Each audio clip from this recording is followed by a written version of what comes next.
Panty and Stalking is not one of those animes that you recommend because of a heart-compelling story or because it has the most beautiful animation ever. You don't watch Panty and Stalking for the story. You watch it because it's funny. Or you watch it because you don't think it's funny. Or you watch it because it has charming animation, but Panty and Stalking is not the anime of all time. You're not watching it because it's peak. You're watching it because it's fun. The question that I want to ask is this show even any good? Panty and Stalking is not mainstream like a Naruto or a Bleach or a Demon Slayer. Not compelling like a Clan or Erased. It's not romantic like a... I can't think of any romance animes right now, even though it's my favorite genre, which is the worst part. It's stupid. It's dumb. It's known for its insane animation. It's nonstop Hazbin Hotel style swearing. It's sexual humor. It's very experimental visuals when it comes to the Japanese animation. The punk rock aesthetics. The weird ass ending. And its creativity, its weirdness compared to the rest of the anime scene. It's not trying to be deep. So, my question for this whole video is, Panty and Stalking with Garderbelt, the anime, any fucking good? But before we even get into anything, let's ask the question, what the hell is Panty and Stalking? Panty and Stalking doesn't even look like an anime. If you look at the visuals for this anime, you would think that it's probably something from Adult Swim or someone's indie animation YouTube plot, something from Newgrounds in the 2000s. You would not think it's made by Studio Gainax, which made Evangelion, and this was very intentional. The creators wanted it to look like something straight from Cartoon Network's Cartoon block. It's meant to look like a mix between the Powerpuff Girls and Ren and Stimpy, and even a little bit of South Park in there.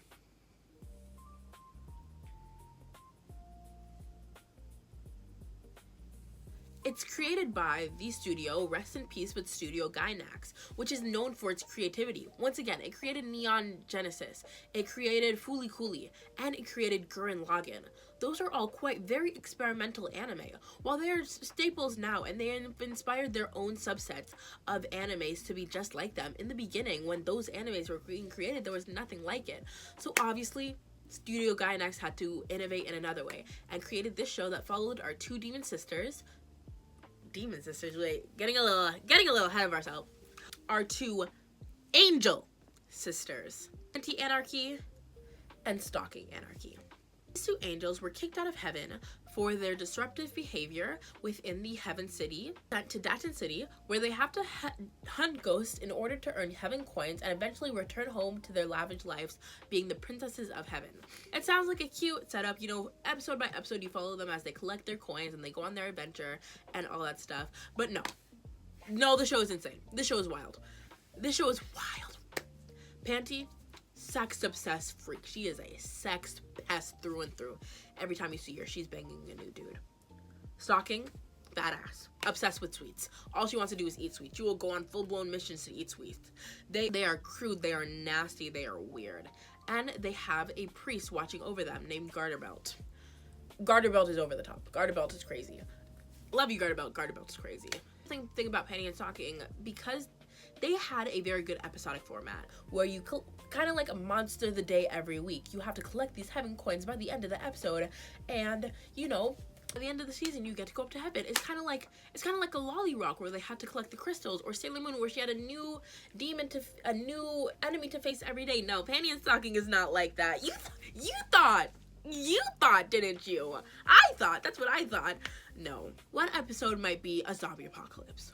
One episode might be filled with Gundam-style suits. One episode might be a beach episode. Who the hell knows? One episode, they might be live action. One episode, they might be puppets. Who knows with this show? Who knows? Who knows? The anime doesn't even have a distinct art style. Like, obviously, you have their chibi versions, but bam, transformation time, they're in full-blown 2010 anime style. What the hell? They might be in a comic book one episode. They might be claymation the other episode. They might lose all their budget and now they're stick figures walking around. Yeah. I like this anime a lot if you can't tell. There's so many jokes. There's so many visual gags. The dialogue overlaps. It's so hyperactive. It feels like Cocomelon for adults. I can't even lie. Like, you need to take something. You need to garden your garden, if you know what I mean. Canada, it's legal. And try to watch Panty and Stalking. Panty and Stalking is like a bunch of internet culture from the 2000s and 2010s being blasted into your brain, and it works. It's reckless, and the creators weren't trying to make something that everyone will love and that's gonna get perfect ratings. No, they made something that made them laugh, and we love to see it. It really worked. But speaking of those creators, let's talk about the creation of Panty and Stalking, because it's one of my favorite stories ever. To really understand the anime of Panty and Stalking, you need to understand the studio behind it. Studio Gainax was known for its creativity and pushing the bounds beyond anime. It let their artists be as creative as they want compared to all the other anime studios at the time. You had, I believe it's called Kyoto Animation, pulling out the same generic art style, I think to this day. A bunch of anime studios. Unforgettable. Mappa.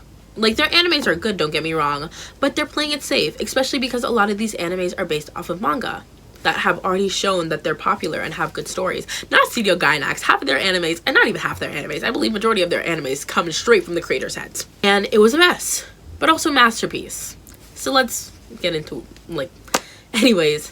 So after the success of the anime Gurren Lagann, the director, Hiroyuki Imisashi, and several staff members began thinking of ideas while traveling together. And let's just say while on their travels, they had a little too much funny juice. Trying to break through those YouTube censors. But they had a little bit too much funny juice and started to think of ideas for their new anime. They were really interested in Western cartoons and dirty comedies, which Western cartoons are known for. We have Family Guys, we have South Park. No, those are the animations that we're known for, and they wanted to make something just like it with experimental animation and dirty comedy. That was it. They wanted to make something that was not your standard anime, and good lord did they. This time in anime, everything was very similar. You remember those basic ass anime art? That's what all animes looked like. All animes were basically canned. Like, it was so moe. They were all based off of these short, cute romance light novels. It was traditional character designs, and if it wasn't traditional character designs, it was your traditional battle shonens coming straight out of Shonen Jump. Bleach was still running, Naruto was still running, One Piece is still running right now, but One Piece was still running, Dragon Ball was running, one of them, I don't know. But anime felt stale to the people at Studio Gainax, and they're like, fuck this, we're gonna go from Adult Swim. They were really inspired by MTV's editing style, being boom, boom, flash, flash, bang, bang. I never watched MTV. Punk rock visuals and the internet culture and internet humor. They wanted to just have fun with what they were doing. Studio Gainax itself, while creating Panty and Stalking, and even a year ago, was slowly collapsing though because of financial problems, legal issues, and many staff departures. And a lot of the people from Studio Gainax ended up leaving to create Studio Trigger, my personal favorite anime studio. And even after Panty and Stalking's success, it was messy, it was crowded, it became so popular. But it was not enough to save Studio Gainax. So Studio Gainax ended up falling in December 2025 or January 2026, around that time. But Studio Trigger was still big. They made Kill la Kill, Cyberpunk Edge Runners, and you can see that the Panty and Stalking influence from Studio Gainax and just the Studio Gainax power was still in it. You can see the Panty and Stalking DNA within all these projects, with the intense pacing, the hyperactive editing, the crude humor, the loud personalities. And Panty and Stalking became the foundation for Studio Trigger's creative identity. And Panty and Stalking would be absolutely nowhere if it was not for their iconic characters. So let's break down those iconic characters now. The first character of Panty and Stalking is obviously one of our title characters, and who I would argue is the actual main character of the show, Panty, who is chaotic, she's aggressive, she's mean. She is selfish. She is so selfish. She is so reckless. And the main stick about her is her sexuality. She is hot shit. She is...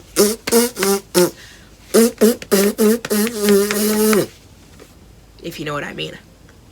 Every single night. And most animes would hate to have a protagonist like this. They would soften in her.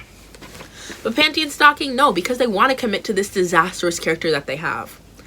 And honestly, her sex appeal, not sex appeal, but her sexuality, her chaoticness, her cussingness. She literally has a musical song where she's like, F word, E word, B word, just straight cussing, became so popular.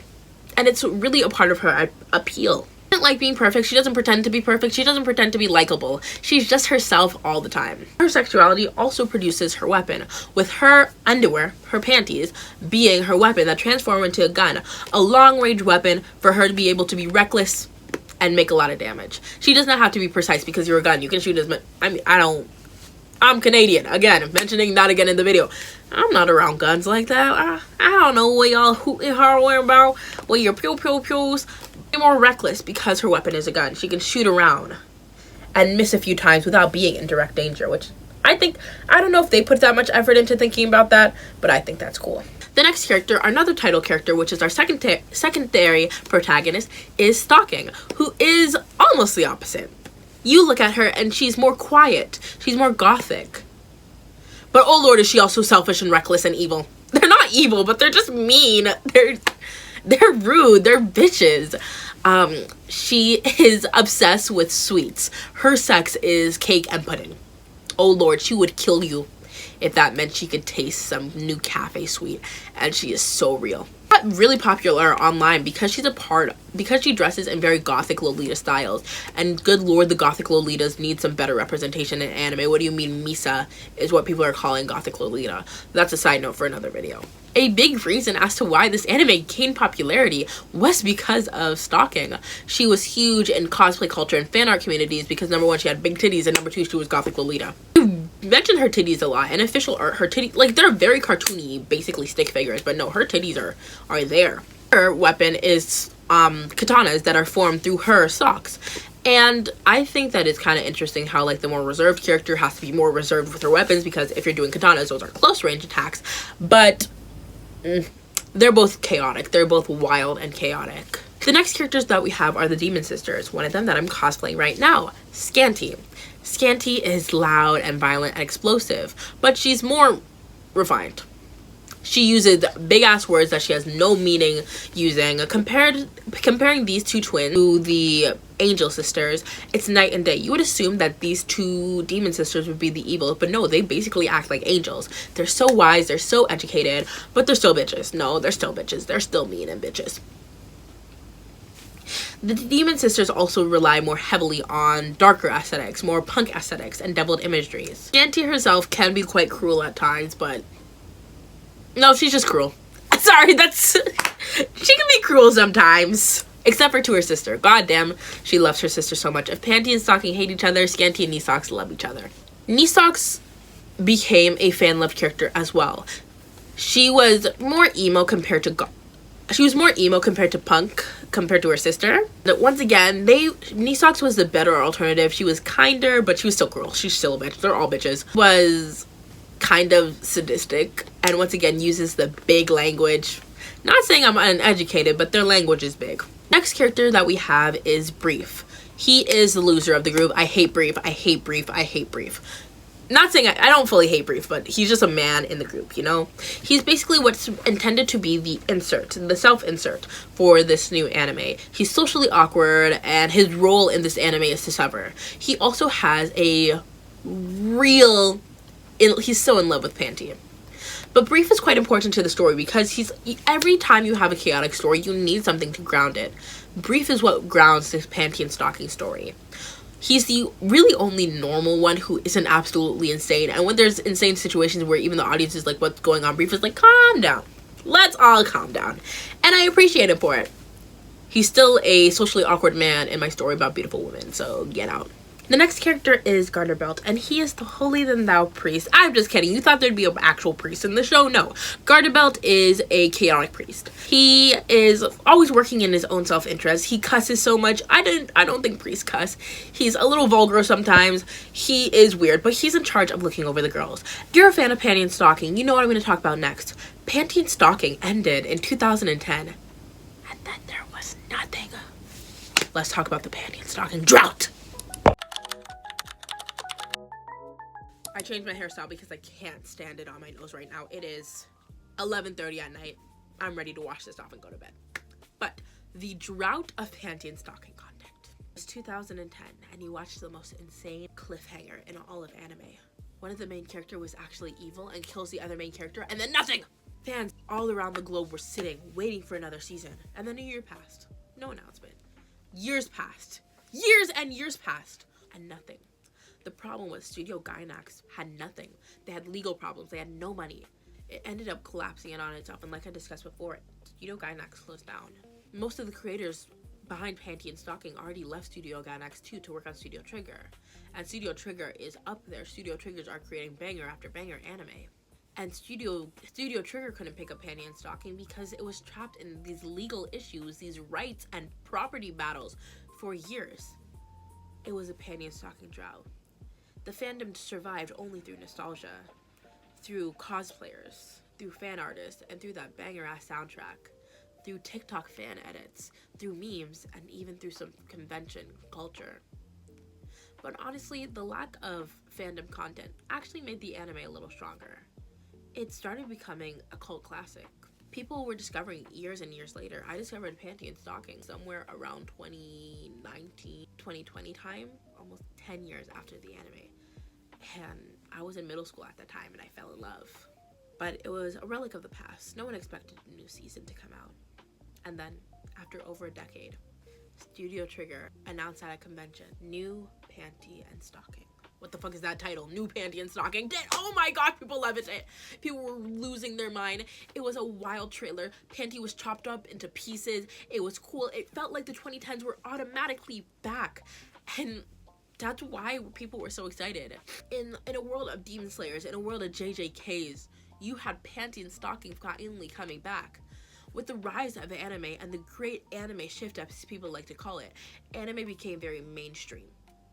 And a lot of these mainstream animes were, not to say formulaic, but very clean, very commercial. Panty and Stocking was reckless, and that's what people really missed. But with the recklessness of Panty and Stocking, it's not loved by many people. It's actually hated by many people. So let's talk. Why the fuck is this anime hated?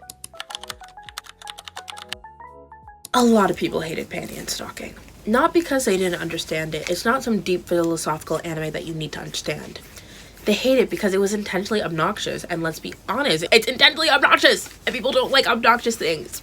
It was constant sex humor, gross out humor, swearing, toilet jokes, shock comedy, and just weird. It's basically the Has Been Hotel of anime, and a lot of people hate Has Been Hotel. Even if you find that stuff funny, it gets very exhausting very quickly. The anime was seen as something like style over substance, that it was too much, and that it was basically tasteless. It prioritizes its visual chaos and its random lol XD humor over actual storytelling, and a lot of people did not like that. It was also seen as very much 2000 edgy humor, and people are more critical of comedy now. That's not a complaint, that's just an analysis. It was also a repetition of the same character analysis jokes. Ooh, Panty's having sex. Stocking is eating her sugar. Garter Belt is acting in his own self-interest. So funny. And those jokes repeat constantly over and over again. And for some people, like me, it was funny. But for some people, it was painfully annoying. And then obviously there's the ending. I guess the ending is not the anime's fault, but Lord, were people annoyed with that ending. They thought it was lazy. And honestly, probably was lazy. Let's be so fucking honest with Studio Gainax. But that's why people don't like it. But I'm also going to be honest, there's a big subset of people who love Panty and Stocking. So why do people love Panty and Stocking? Even with all the criticism that I stated before, fans of Panty and Stocking fucking hold down Panty and Stocking. Oh my gosh, they love it. Because there's nothing else like Panty and Stocking. Obviously, we can watch Family Guy and Peter's a crappy husband, Lois is a crappy wife, Chris is a pervert, Meg is hated, and Stewie is a genius. Those are all repetitive tropes, but it's not Panty and Stocking. Panty and Stocking has such a strong identity that it holds on to, and that alone is impressive. Panty and Stocking is so unique within its art style, within its soundtrack, within its editing. It's such a unique show, and the creators of Panty and Stockings do exactly what they wanted to do. And by exactly what they wanted to do, they just wanted to throw shit at the wall and have fun. And good lord, is this show fun, and good lord, is this fun. Anyways, the anime feels absolutely fearless within its jokes, its creation, all of that. The animators are just throwing everything at the wall. And Panty and Stocking, both new Panty and Stocking and the older Panty and Stocking, Both feel like time capsules to certain eras they were from. The 2000s Panty and Stocking represents the Newgrounds randomness, the adult cartoons parodies, and the experimentation back in the 2000s when it was created. New Panty and Stocking represents TikTok style humor, the popularization of AAVE, the changing of subcultures and fashion, and I don't know what else, but when I watch it back, maybe in 10 years, it's going to feel like a time capsule. Panty and Stocking is so nostalgic for so many people, and I can't say I'm the most. It ended in 2010. I was not watching Panty and Stocking at 4 years old. My parents were not that insane. But I know so many people feel nostalgic for Panty and Stocking, and even me, I feel nostalgic for my middle school age when I first figured out what Panty and Stocking was because I was on Tumblr.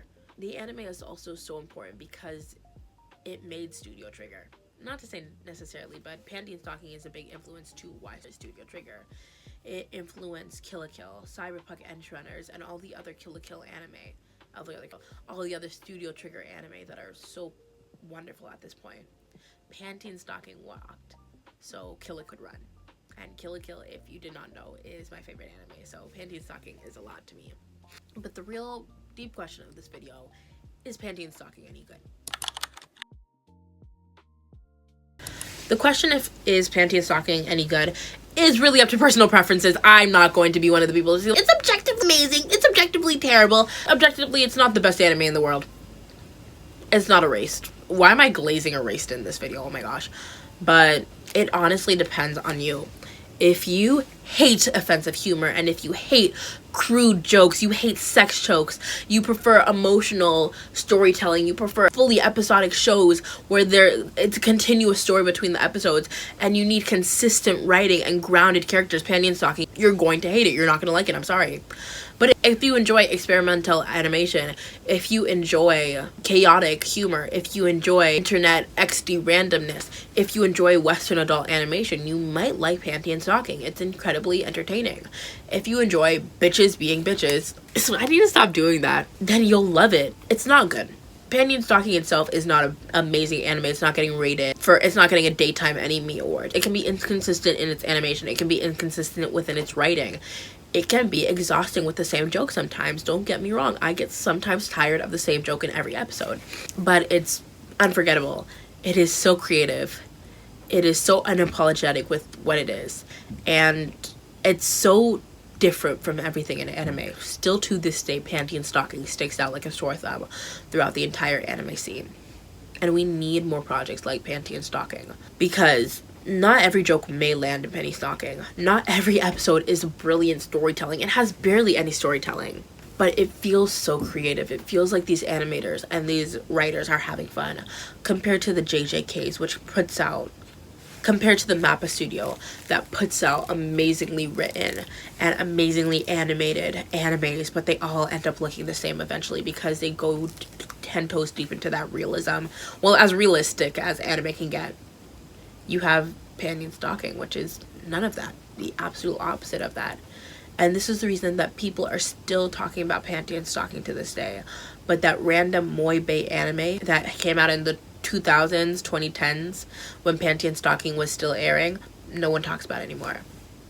That's why the anime of the week cycle feels so boring, because half of these animes are the same. A new spy anime is not as entertaining as Panty and Stocking.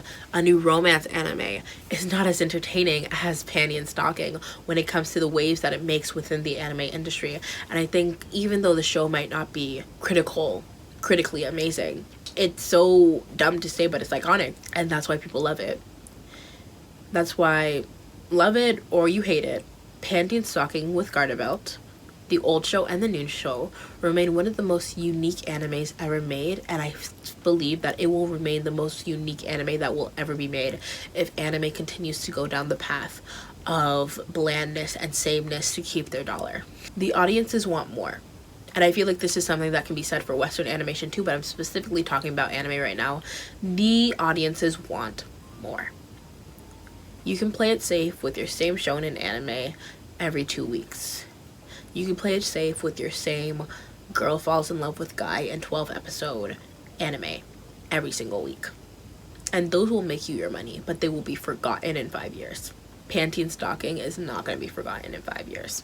with the characters looking the way the characters do, oh lord, this anime is going to get annoying in your face very soon. Not even very soon. By the time a new season comes out in another 14 years, 15 years, you're going to get annoyed. And that's why I love this show. Yeah. What now?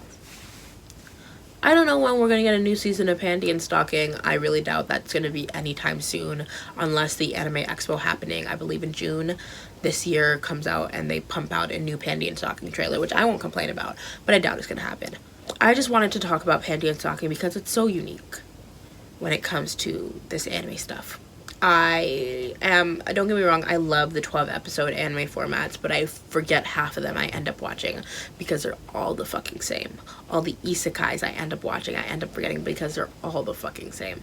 Even the more adult animes that I watch are all the fucking same at the end of the day. Oh my gosh, these demon girls are chasing me, what am I gonna do? I've seen that 50 times. Fucking Derplexion probably made a video like that too. But I just wanted to talk about this anime specifically because it's so unique. Shout out to Panty and Stalking, and shout out to Studio Gainax, may you rest in peace. Shout out to Studio Trigger, may you continue to make wonderful animes, and just, I don't know, it is 12:03 right now, I am so sleepy. But thank you so much for watching this video.